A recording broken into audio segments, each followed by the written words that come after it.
¿Qué le enseñó al país sobre la eutanasia el caso de Javier Acosta? En el mundo solo 9 países han hecho despenalizaciones, tienen legislación y tienen jurisprudencia seria al respecto de los derechos que tenemos las personas al final de la vida. Colombia es uno de esos 9 países y además es un país pionero en la región, en América Latina y el Caribe. Hoy en día en Colombia hay 4 procedimientos de muerte digna que están despenalizados. La eutanasia es uno de ellos. Y yo creo que lo que hemos aprendido con casos como el de Javier es que necesitamos caminar mucho más a prisa como sociedad para dejar de tener estos heroísmos individuales. Es decir, no se necesita que haya más heroísmos individuales, sino que deberíamos ser capaces de poder tener esta conversación sin necesidad de que una persona se exponga en los medios y exponga públicamente su sufrimiento, con lo cual añade una carga de dolor a sí mismo y a las personas que le aman, sino que deberíamos poder tener en consideración que la toma de decisiones sobre la muerte digna es tan íntima, tan profunda como el ejercicio mismo de la dignidad. La muerte de Javier Acosta por eutanasia puso a Colombia a hablar sobre la muerte digna. Recordemos, es un joven que decidió acudir a esta forma de muerte luego de llegar a un estado de su enfermedad, de varias enfermedades en las que tenía mucho sufrimiento. Y recordemos también que en Colombia la eutanasia es legal, es una de las formas de muerte digna que están autorizadas por la ley. Es un tema que nos permite hablar sobre este tipo de situaciones, sobre la muerte digna, sobre el final de la vida digna. Para eso tenemos a una autoridad en este tema que es justamente Lina Paola Lara, directora de la Fundación Pro Derecho a Morir Dignamente, quien, por supuesto, pues tiene un contexto muy grande de lo que es la eutanasia y otras formas de morir dignamente. Vamos a también hablar de la diferencia entre las dos cosas. Lina Paola, bienvenida a este espacio de Saludables y puedes encender tu micrófono, por favor. Mil gracias, Ronnie, eres muy amable. Gracias por la invitación y gracias por estas preguntas que yo de antemano creo que van a ser interesantes para muchas personas que están en tu audiencia. La primera pregunta, Lina Paola, es ¿qué le enseñó al país sobre la eutanasia el caso de Javier Acosta? ¿En qué estamos? ¿Hemos avanzado? ¿Hemos retrocedido como país frente a esta forma de morir dignamente?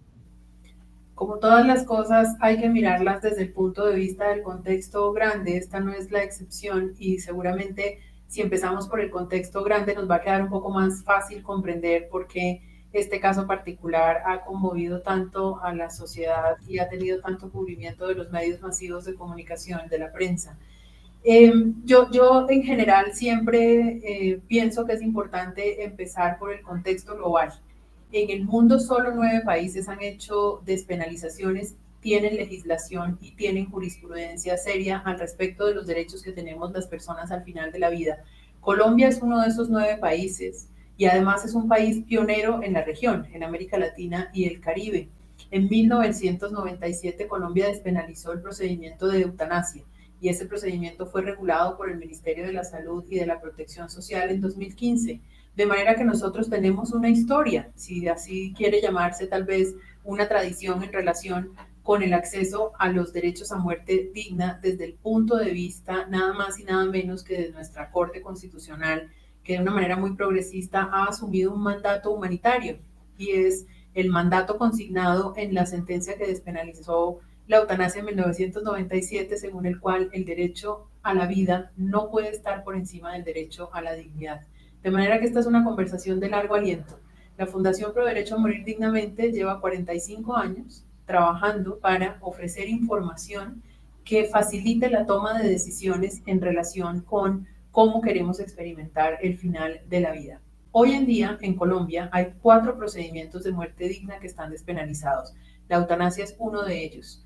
Y yo creo que lo que hemos aprendido con casos como el de Javier es que necesitamos caminar mucho más a prisa como sociedad para dejar de tener estos heroísmos individuales. Es decir, no se necesita que haya más heroísmos individuales, sino que deberíamos ser capaces de poder tener esta conversación sin necesidad de que una persona se exponga en los medios y exponga públicamente su sufrimiento, con lo cual añade una carga de dolor a sí mismo y a las personas que le aman, sino que deberíamos poder tener en consideración que la toma de decisiones sobre la muerte digna es tan íntima, tan profunda, como el ejercicio mismo de la dignidad. Bueno, para usted, Lina Paula, y se lo pregunto como periodista, por supuesto, ¿cree que los medios de comunicación hicimos un buen cubrimiento frente a esta noticia de Javier Acosta?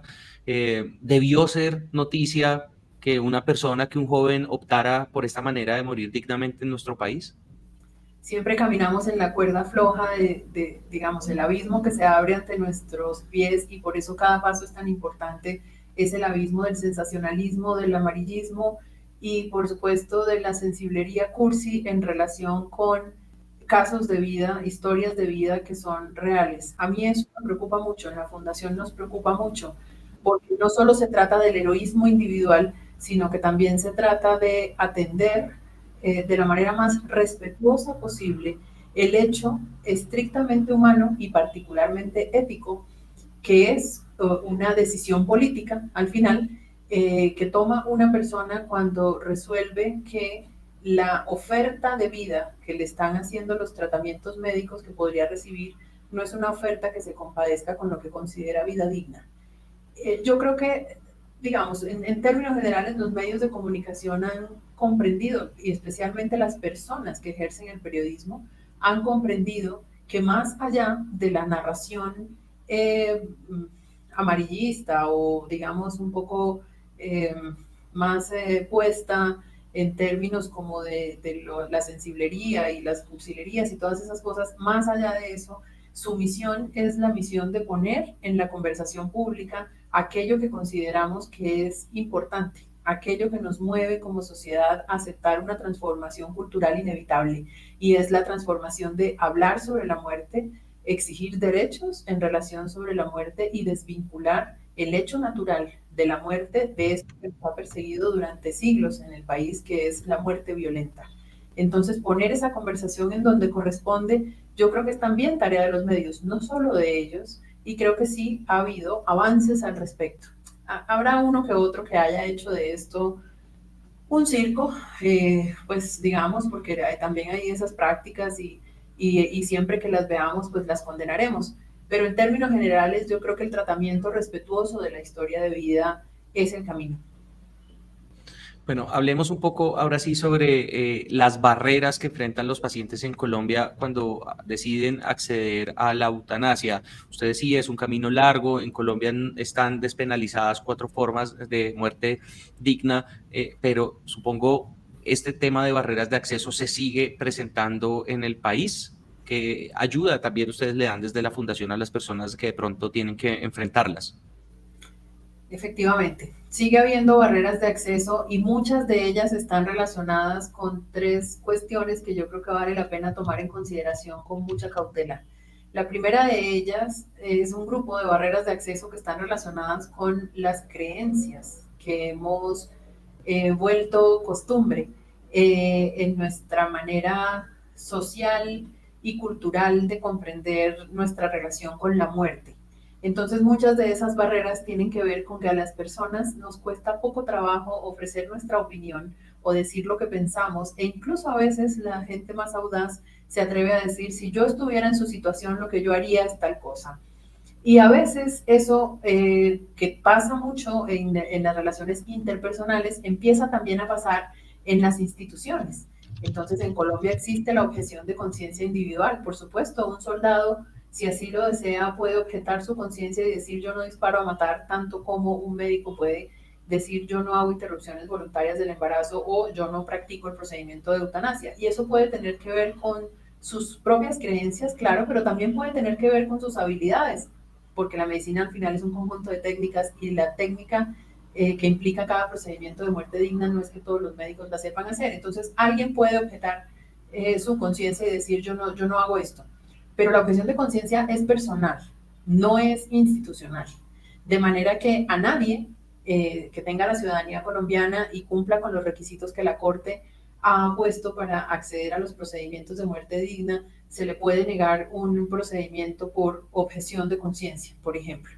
También hay otros tipos de barreras que parecen administrativas, pero que al final son reflejo de esa idiosincrasia que hemos cultivado a lo largo del tiempo. Entonces, por ejemplo, burocratizar el sistema de salud ha sido una práctica sostenida a lo largo del tiempo, poner a las personas a hacer trámites innecesarios, exigirles más de los 3 requisitos que la Corte propone para acceder. Digamos, eso pasa en buena parte de los casos. Hay una cuestión allí de facto y es que en efecto no todas las instituciones que prestan servicios de salud tienen la capacidad instalada para responder no solo a los procedimientos de muerte digna, sino también a otros procedimientos, por razones, digamos, que son algunas son como de no creer en pleno siglo XXI, pero es verdad que el sistema tiene muchas dificultades para ofrecer la cobertura plena al 100% de no solo estos procedimientos de los que estamos hablando, sino muchos otros. Para entregar medicamentos, por ejemplo, mucha gente tiene que hacer una acción de tutela y eso es digamos, es como el colmo de la crisis, ¿no?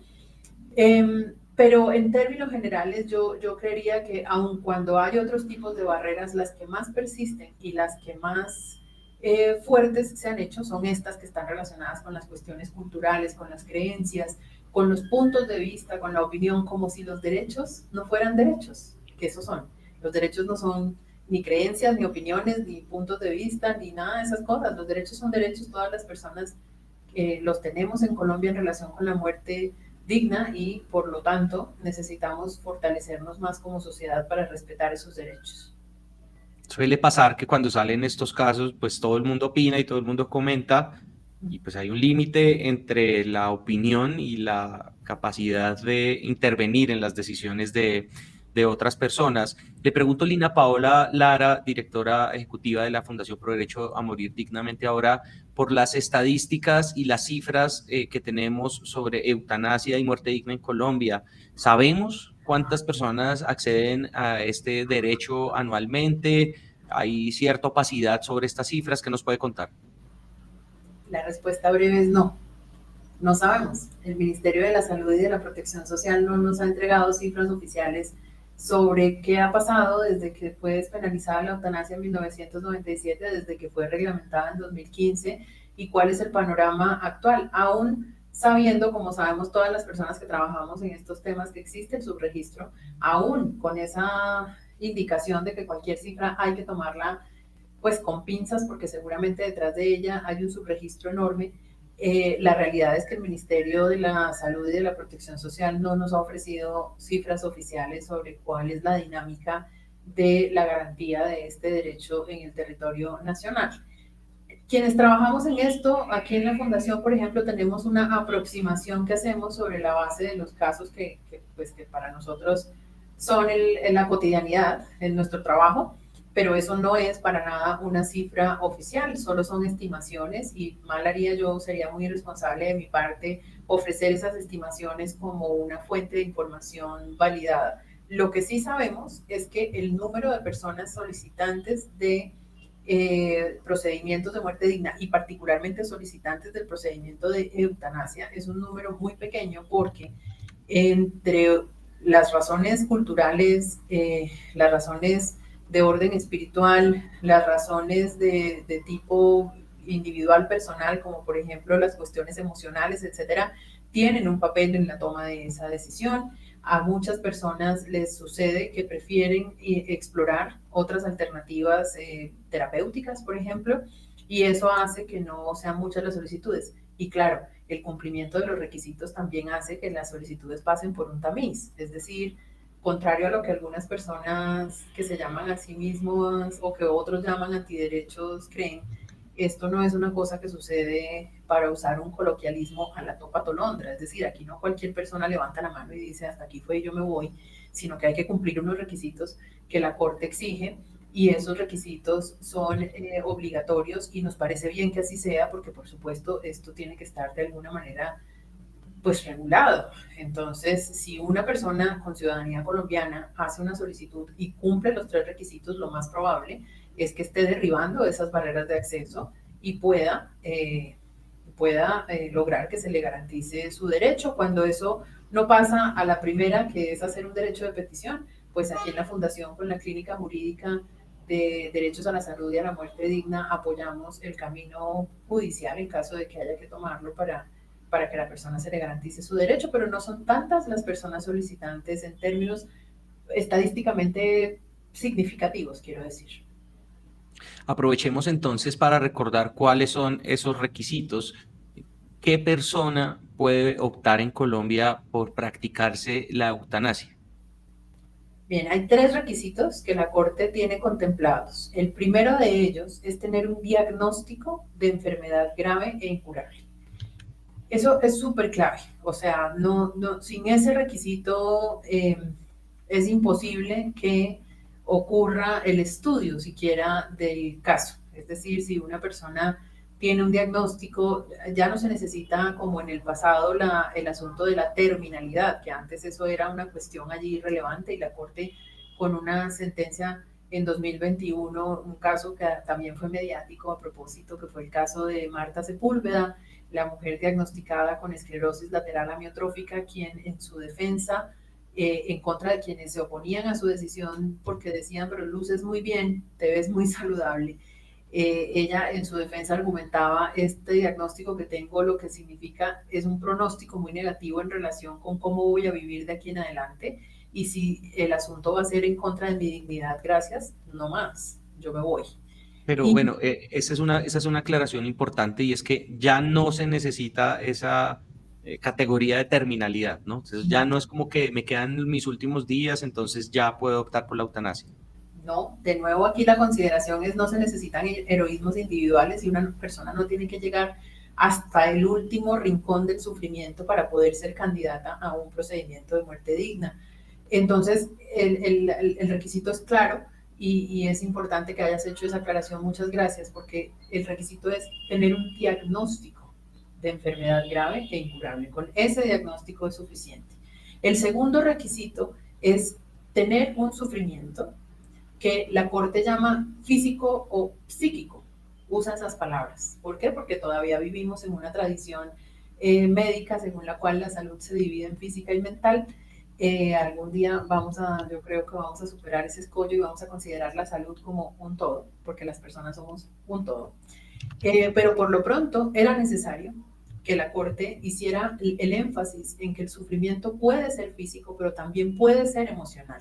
Esto significa que, por ejemplo, una persona que tiene un padecimiento relacionado con su salud mental es una persona que puede ser candidata a la solicitud de un procedimiento de muerte digna, pero también significa que los diagnósticos de enfermedades físicas traen consigo una enorme cantidad de sufrimiento emocional. Cuando una persona recibe la noticia de un diagnóstico, automáticamente allí ocurre un proceso que es emocional, que es relacional y que puede ser identificado como sufrimiento. El tercer requisito es que la persona haya hecho una declaración manifiesta, clara, inequívoca y ojalá por escrito, preferentemente por escrito, de su voluntad en relación con cómo quiere experimentar el final de su vida. Para eso tenemos un instrumento legal en Colombia que se llama documento de voluntad anticipada y en la Fundación Pro Derecho a Morir Dignamente, por supuesto, invitamos a todas las personas a que sean signatarias de sus propios documentos de voluntad anticipada. Esto es, que tomen, como el nombre lo indica, por anticipado las decisiones que tengan que tomar en caso de que se presente un escenario de enfermedad que ponga al límite entre la vida y la muerte su existencia.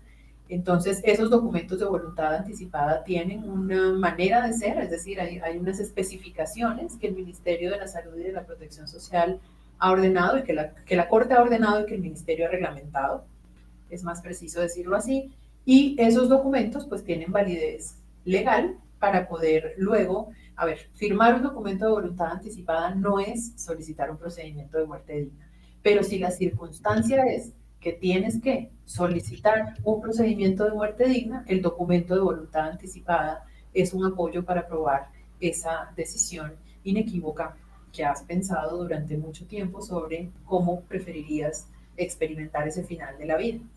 Sí, Lina, quiero volver un poco a este tema del sufrimiento. No sé si no le entendí bien, pero ¿hay, digamos, algún tipo de comité médico que evalúe qué tanto es el sufrimiento o es a criterio personal? ¿Sí? porque digamos en el caso de Javier Acosta o en el otro caso que usted nos comentaba, la percepción era como, ay, pues él está feliz, mírenlo, se está riendo de su tragedia, entonces, pues no, él puede seguir viviendo. Expliquemos un poco y tal vez no son palabras muy coloquiales, pero creo que sí amerita un poco en este término, en esta labor de pedagogía, explicarle a la gente qué es el sufrimiento y cómo, pues al final eso es una medida casi que individual, ¿no? Mm. Tiene mucho de subjetividad, pero también la ciencia médica, digamos, ha buscado los mecanismos para poder tener medidas un poquito más objetivas sobre de qué estamos hablando cuando hablamos de sufrimiento. Hay escalas, digamos, que miden el dolor, que miden qué tanto una persona sufre un dolor físico, a veces incluso esos dolores que tienen las enfermedades que son incurables son dolores que son inespecíficos, es decir, alguien no puede señalar con la punta de su dedo me duele aquí, sino que dice yo tengo dolor, no sé en dónde exactamente, pero me duele y es insoportable. Igual pasa con las baterías de medida que se usan en psiquiatría, en psicología, en neuropsicología, que son baterías que están muy ajustadas para considerar unos niveles de dolor que pueden considerarse insoportables. No obstante, la Corte Constitucional ha cuidado mucho el valor que tiene la propia experiencia del sufrimiento. Es decir, puede ser que haya un científico, supercientífico, muy científico que quiera medir a través de pruebas científicas qué tanto dolor está experimentando una persona, pero la experiencia de ese dolor tiene que ver también con la capacidad que tenemos las personas, que todas somos distintas en relación con muchas cosas y también con la experiencia de dolor, eh, la capacidad que tiene una persona para poder sacar adelante la vida cotidiana. Entonces, en el caso de Marta Sepúlveda en 2021, tanto como en el caso de Javier hace apenas unos días, la apreciación externa puede ser una que no necesariamente describa la experiencia cotidiana del dolor. Es que eso es una cosa que se nos olvida porque está muy en nuestra naturaleza y es ver a las demás personas y al minuto o al segundo de verlas, tener una apreciación o una opinión sobre cómo se sienten esas personas, qué deberían hacer, cuál sería el curso de acción si yo estuviera en su caso. Y eso no deja de ser una cosa irrespetuosa. Es decir, nadie puede valorar la experiencia de dolor de otra persona y en caso de que tuviera que hacerlo en un contexto como por ejemplo el de una junta médica o un comité de ética o de bioética de una EPS que enfrenta el estudio de una solicitud de muerte digna, pues para eso hay instrumentos que permiten hacer esas apreciaciones que pretenden ser objetivas. De nuevo, aquí la Corte ha insistido mucho en que la experiencia subjetiva de dolor y la experiencia subjetiva de sufrimiento es suficiente para cualificar una solicitud de muerte digna. Bueno, Lina Paola, yo le pregunto, ¿por qué es necesario que todos un poco nos apropiemos del concepto de muerte digna, ¿no? En un país como Colombia, donde estamos acostumbrados a sufrir históricamente, ¿qué significa la muerte digna para muchas personas que están en sufrimiento? Eh, Está muy bueno el encuadre de tu pregunta, Ronnie, porque efectivamente nuestra relación en lo público, nuestra relación con la muerte es una relación con la muerte violenta. Es decir, consideramos que la muerte siempre está relacionada con situaciones trágicas, con situaciones que de algún modo no pudimos evitar, con situaciones que nos producen culpa o que tienen mucho que ver con hechos violentos. O sea, no en vano publicaciones seriadas como la revista Forensis del Instituto Nacional de Medicina Legal continuamente nos ofrece ese reflejo de una realidad con la que hemos convivido tal vez demasiado tiempo y que ha modulado las conversaciones profundas que deberíamos tener sobre la propia existencia y la existencia de las personas que consideramos significativas. Yo estoy de acuerdo contigo, si te entendí bien, estoy de acuerdo contigo en que necesitamos tal vez profundizar y establecer nuevas conversaciones en relación con la muerte, pero particularmente necesitamos una conversación que es mucho más amplia, en la que caben muchas otras cuestiones y que también es urgente, y es la conversación sobre la dignidad. porque tenemos muy en la punta de la lengua la conversación sobre la muerte, especialmente la muerte violenta, como acabo de decir, pero pocas veces enfrentamos con igual valentía y con igual entereza la conversación sobre la dignidad. Siempre que pensamos en muerte digna, al lado de esa pensada, viene a continuación una pregunta sobre cómo queremos vivir. Y yo creo que allí está el corazón de esta conversación. Es decir, es probable que todas las personas queramos vivir, abrazar la vida. Habrá algunas personas para las cuales la vida misma es un desafío muy complicado de asumir. Y entre esas personas, particular respeto y particular consideración merecen quienes están en este momento sufriendo un dolor que ellas mismas consideran insoportable. Yo creo que yo esto lo he conversado con muchas personas y me alegra mucho conversarlo contigo.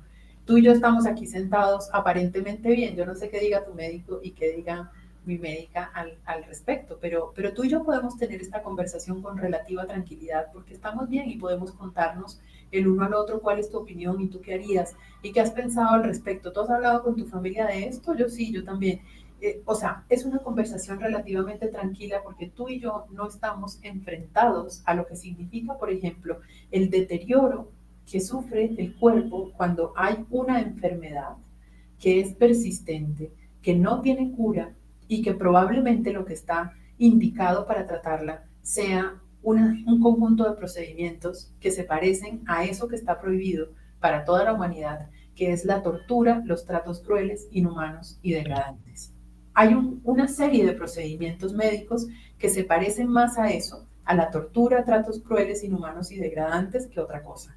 Y eso no es así porque los médicos sean malas personas o porque los sistemas de salud tengan problemas, que sí los tienen, sino que es así porque en el límite entre la vida y la muerte, esos procedimientos son los que están indicados. Entonces, cuando una persona tiene una enfermedad grave que le produce mucho dolor y que le produce mucho sufrimiento, las alternativas, por lo general, son procedimientos que son invasivos, que son dolorosos, que son irreversibles y que muchas veces prolongan innecesariamente la agonía.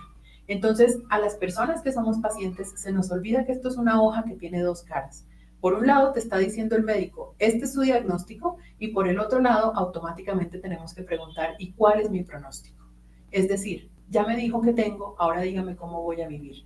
Y si eso que está describiendo cuando me dice cómo voy a vivir no es acorde con lo que yo considero dignidad, entonces yo tengo el derecho de rechazar la terapia, eso es legal en Colombia, el rechazo terapéutico, pero también tengo derecho a solicitar que mi muerte ocurra. Entonces, creo que la manera como tú lo estás planteando es la manera, no sé si la palabra correcta es una palabra muy fuerte, pero creo que la manera correcta de hacer esta pregunta es así como tú la has planteado, es decir, cuando pensamos en el sufrimiento, cuando pensamos en la muerte, cuando pensamos en la agonía, cuando pensamos en el final de la vida, deberíamos al mismo tiempo, con la misma intensidad con la que nos aterra el tema, debería también asistirnos siempre la pregunta por la dignidad. Yo cómo querría vivir este final de la vida que me está proponiendo la enfermedad. Y eso en sí mismo ya es un elemento de juicio para la toma de decisiones en relación con la muerte digna. Pues es una pregunta que entre otras se plantea porque yo siento que los colombianos, ¿no? Bueno, los seres humanos, necesitamos hablar un poquito más de la muerte, ¿no? Es tal vez la conversación más incómoda a la que nos podemos enfrentar, pero ya sabemos que pocas cosas son tan inevitables como la muerte. Entonces, claro que sí, de las primeras cosas que uno, entre otras cosas, aprende cubriendo salud es justamente que la muerte es parte de la vida y de todos los días y de todos los seres humanos. Gracias por estas palabras y por estas claridades, Lina Paola Lara, directora de la Fundación Pro Derecho a Morir Dignamente. Por supuesto, el caso de Javier Acosta nos trae esta conversación necesaria. Ojalá haya sido muy valiosa para que también despejemos muchas dudas, muchos mitos que hay alrededor de este proceso de eutanasia y de muerte digna. Así que muchas gracias, Lina Paola, por estar en este espacio. Con muchísimo gusto, gracias a ti por la invitación y no puedo despedirme sin recordar que para nosotros es súper claro y acompañamos a otras personas a aclarar ese panorama. La muerte no siempre es una derrota, Ronnie. Para muchas personas en situaciones de sufrimiento, la muerte es un alivio. Y sí, como tú dices, tenemos que hablar, pero tenemos que hablar claro y con plena conciencia de que al respecto tenemos derechos. Aquí en la Fundación Pro Derecho a Morir Dignamente, con el mayor gusto, acompañamos la conversación que consideramos a veces que no es difícil, sino profunda. Muchísimas gracias. Bueno, gracias a ustedes, Lina Paola, y también a todas las personas que vieron este episodio de Saludable. Aquí hablamos de salud pública, del sistema de salud, de todas estas cosas que ustedes ya vieron en esta conversación con Lina Paola. Así que los invitamos a suscribirse, también a compartir este video, darle like y a dejar sus comentarios de qué otro tema quiere que hablemos en este video. Muchas gracias a todos por ver este nuevo episodio de Saludable. Nos vemos en una próxima ocasión. Chao, chao.